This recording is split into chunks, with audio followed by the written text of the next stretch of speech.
नमस्कार दोस्तों, मैं हूं Mamta Sharma. Classes point YouTube channel पर फिर से स्वागत करती हूं आप सभी का। दोस्तों, आज के हम इस वीडियो में समझने वाले हैं वाक्यों के प्रकार।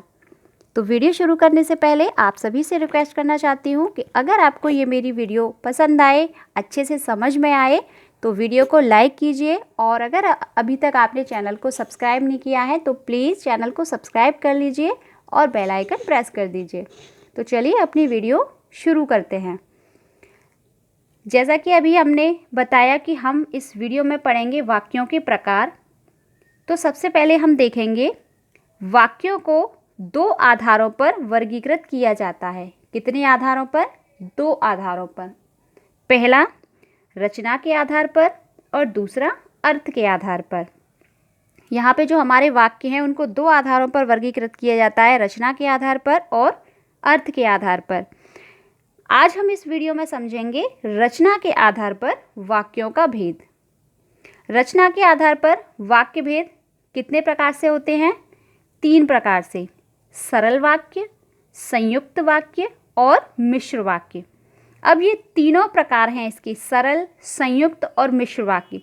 इन तीनों को हम अलग अलग पढ़ेंगे और आराम से और बिल्कुल विस्तार पूर्वक पढ़ेंगे और आसानी से इनको समझेंगे भी। तो चलिए सबसे पहले हम देखेंगे सरल वाक्य। सरल वाक्य क्या होते हैं?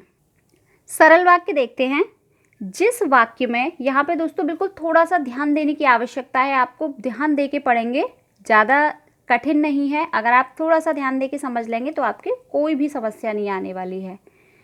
जिस वाक्य में एक ही उद्देश्य, उद्देश्य यानी कि कर्ता, सब्जेक्ट, जिस वाक्य में एक ही उद्देश्य और एक ही विधेय हो, विधेय यानी प्रेडिकेट, इंग्लिश में इसे हम प्रेडिकेट कहते हैं, उसे सरल या साधारण वाक्य कहा जाता है। इस परिभाषा को हम एक बार फिर देखेंगे। जिस वाक्य में एक ही उद्देश्य यानी कर्ता और एक ही विधेय हो, उसे सरल या साधारण वाक्य कहा जाता है। कभी कभी लेकिन यहाँ पे एक समस्या और आती है, उद्देश्य हमारे एक से अधिक भी हो सकते हैं, ठीक है, लेकिन जो हमारा विधेय है, जो हमारी क्रिया है, विधेय है, वो हमारा एक ही होता है। ठीक है, ये चीज़ यहाँ पे ध्यान देने वाली है। उद्देश्य एक से ज़्यादा भी हो सकते हैं लेकिन हमारा विधेय होता है वो एक ही होता है। हम इसे उदाहरण के माध्यम से आसानी से समझेंगे। जैसे सुनीता निबंध लिखती है। अब यहाँ पर सुनीता, सुनीता क्या है? सुनीता है हमारा उद्देश्य यानी कि कर्ता। निबंध लिखती है, निबंध लिखती है, ये पूरा है हमारा विधेय यानी क्रिया है। ठीक है, तो जिस वाक्य में, जैसे कि हमने परिभाषा में पढ़ा था कि जिस वाक्य में एक ही उद्देश्य होता है, एक ही विधेय होता है, वो हमारा सरल वाक्य होता है। ठीक है, दूसरा उदाहरण देखेंगे। जैसा कि अभी बताया कि उद्देश्य एक से ज़्यादा भी हो सकते हैं यानी दो भी हो सकते हैं। एक लड़का और चपरासी पहुंच गए। तो एक लड़का ये कर्ता है, उद्देश्य है, और चपरासी ये भी उद्देश्य है। तो यहाँ पे कितने उद्देश्य हो गए? दो उद्देश्य हो गए। पहुंच गए ये क्या है? एक विधेय है। ठीक है, तो एक लड़का और चपरासी पहुंच गए, तो उद्देश्य दो हो गए लेकिन विधेय कितने हुए? विधेय एक ही रहता है। सीधा सा अर्थ है इसका कि एक ही उद्देश्य होता है लेकिन, एक उद्देश्य होता है, उद्देश्य एक ही होता है, लेकिन कभी कभी उद्देश्य एक से ज़्यादा भी हो सकते हैं, परंतु विधेय हर कंडीशन में एक ही रहता है, वो हमारा सरल वाक्य होता है। अगला उदाहरण देखते हैं। रवि गाना गा रहा था। तो रवि क्या है? हमारा उद्देश्य है यानी कर्ता है, और गाना गा रहा है ये क्या है? हमारा विधेय है। ठीक है, तो दोस्तों यहाँ पे फिर से एक बार देखेंगे कि जिस वाक्य में एक ही उद्देश्य होता है और एक ही विधेय होता है, उसे सरल या साधारण वाक्य कहा जाता है। लेकिन एक इम्पॉर्टेंट चीज़ हमने अभी क्या देखी थी कि उद्देश्य हमारे एक से ज़्यादा भी हो सकते हैं लेकिन विधेय हमारा एक ही रहता है। तो हमने सरल वाक्य को बिल्कुल आसानी से और बहुत ही विस्तार पूर्वक समझा। तो मैं यहाँ पे उम्मीद करती हूँ कि आपको सरल वाक्य बहुत ही अच्छे से समझ में आ गया होगा। अब हम देखते हैं संयुक्त वाक्य। संयुक्त वाक्य जिस वाक्य में दो या दो से अधिक वाक्य स्वतंत्र रूप से समुच्चय बोधक अव्यय द्वारा जुड़े हों। ध्यान से देखेंगे यहाँ पे, जिस वाक्य में दो या दो से अधिक वाक्य स्वतंत्र रूप से समुच्चय बोधक अव्यय द्वारा जुड़े हों, उसे हम क्या कहते हैं? उसे संयुक्त वाक्य कहा जाता है। जैसे हमारे समुच्चय बोधक अव्यय और, परंतु, लेकिन, तथा आदि, ये सब क्या है हमारे? ये समुच्चय बोधक अव्यय हैं जो दो वाक्यों को जोड़ने के लिए इन शब्दों का प्रयोग किया जाता है। यानी दो स्वतंत्र वाक्य जब जोड़े जाते हैं तो इन्हीं समुच्चय बोधक अव्यय का सहारा लिया जाता है। ठीक है, तो इसे उदाहरण से समझेंगे हम। जैसे मोहन खेल रहा है परंतु नीरज पढ़ रहा है। मोहन खेल रहा है, ये एक स्वतंत्र वाक्य है। नीरज पढ़ रहा है, ये भी एक स्वतंत्र वाक्य है। लेकिन इन दोनों को एक वाक्य में दिखाने के लिए, इन दोनों को जोड़ने के लिए हमें परंतु अव्यय का सहारा लेना पड़ा। यानी इन दोनों वाक्यों को जोड़ने के लिए जो परंतु अव्यय है उससे जोड़ा गया है। तो ये क्या है? हमारा संयुक्त वाक्य है।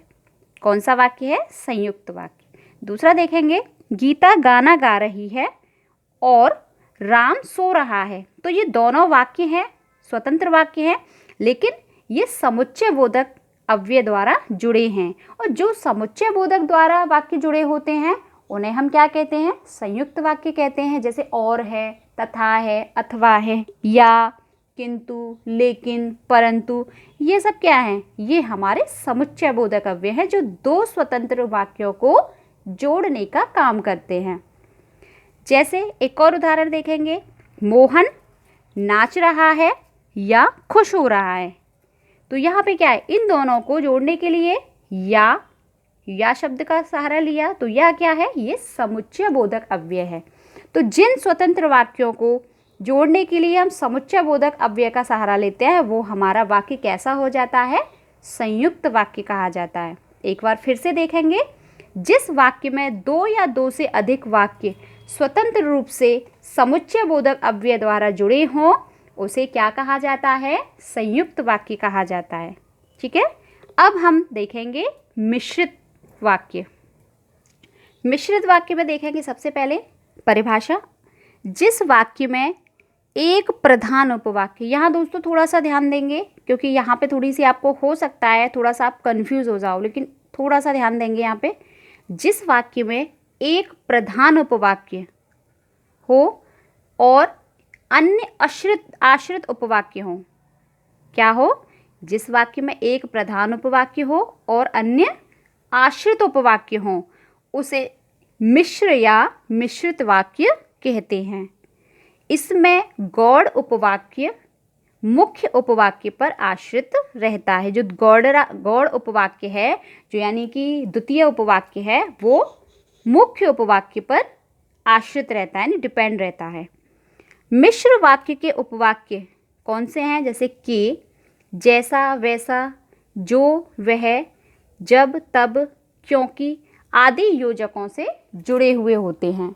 अब इन्हें बिल्कुल आसानी से समझने के लिए हम उदाहरण से समझेंगे। अध्यापक ने बताया कि कल छुट्टी होगी। तो यहाँ पर ये जो दूसरा वाक्य है, जो गौड़ उपवाक्य है, वो किस पर आश्रित है? वो मुख्य वाक्य पर आश्रित है कि कल छुट्टी होगी। ये क्या था? अब अध्यापक ने बताया, यानी अध्यापक ने बताया कि कल छुट्टी होगी। जो लड़का खड़ा है वह मेरा भाई है, यानी वह मेरा भाई है। ठीक है, ये गौड़ वाक्य हो गया, लेकिन ये किस पर आश्रित है? जो लड़का खड़ा है, यानी संबंध बता रहा है, जो लड़का खड़ा है वह मेरा भाई है। रोहन नहीं आया क्योंकि वह पढ़ रहा था। तो यहाँ पर कहने का तात्पर्य सिर्फ इतना है कि जो मुख्य वाक्य होता है, ठीक है, एक मुख्य वाक्य होता है यानी एक प्रधान उपवाक्य होता है और अन्य आश्रित उपवाक्य होते हैं। ठीक है, और जो आश्रित उपवाक्य होता है वो मुख्य वाक्य पर आधारित रहता है। ठीक है, मुख्य वाक्य पर क्या रहता है? आश्रित रहता है। जो द्वितीय उपवाक्य है वो प्रथम उपवाक्य पर आश्रित रहता है। ठीक है, तो ये हमारा क्या होता है? मिश्रित वाक्य कहलाते हैं। जैसे कि हमने उदाहरण से समझा। जैसे कि अगर आप ये देखें कि ऐसा प्रतीत होता है कि आज बारिश होगी, ठीक है, ऐसा प्रतीत होता है कि आज बारिश होगी, तो आज बारिश होगी, तो ये द्वितीय वाक्य हो गया। लेकिन किस पर निर्भर है? पहले वाक्य पर, कि ऐसा लग रहा है, ऐसा प्रतीत हो रहा है, ठीक है। तो कहने का मतलब ये है कि जो द्वितीय वाक्य होता है, जो गौड़ उपवाक्य होता है, वो मुख्य वाक्य पर आश्रित होता है, ठीक है। तो दोस्तों यहाँ पे मैं उम्मीद करती हूँ कि आपको अच्छे से वाक्य समझ में आ गए होंगे। जैसा कि वाक्यों को 2 आधारों पर वर्गीकृत किया जाता है, रचना के आधार पर और अर्थ के आधार पर। तो आज की जो वीडियो थी उस पर हमने रचना के आधार पर वाक्यों को पढ़ा था। संयुक्त वाक्य, संयुक्त सरल वाक्य, संयुक्त वाक्य और मिश्र वाक्य। रचना के आधार पर तीनों वाक्यों को हमने बिल्कुल सरलता से पढ़ा था और बहुत ही विस्तार पूर्वक और आसानी से समझा था। तो मैं यहाँ पे उम्मीद करती हूँ कि आपको तीनों तरीके के वाक्य अच्छे से समझ में आ गए होंगे। अब हम नेक्स्ट वीडियो में समझेंगे कि संयुक्त से सरल वाक्य में कैसे परिवर्तित करते हैं, सरल से मिश्रित में कैसे करते हैं, और मिश्रित वाक्य से संयुक्त में कैसे करते हैं, ठीक है। यानी एक वाक्य से दूसरे वाक्य में हम कैसे परिवर्तित करेंगे वाक्यों को, ये चीज़ हम अगली वीडियो में समझेंगे। तो दोस्तों यहाँ पे उम्मीद करती हूँ कि आपको वीडियो अच्छे से समझ में आ गई होगी। तो फिर से एक बार फिर कहना चाहूँगी कि अगर आपने अभी तक चैनल को सब्सक्राइब नहीं किया है तो प्लीज़ चैनल को सब्सक्राइब कर लीजिए और बेल आइकन प्रेस कर दीजिए। तो चलिए मिलते हैं हम अपनी नेक्स्ट वीडियो में। तब तक आप अपना ध्यान रखिए, सुरक्षित रखिए। Take care, bye bye.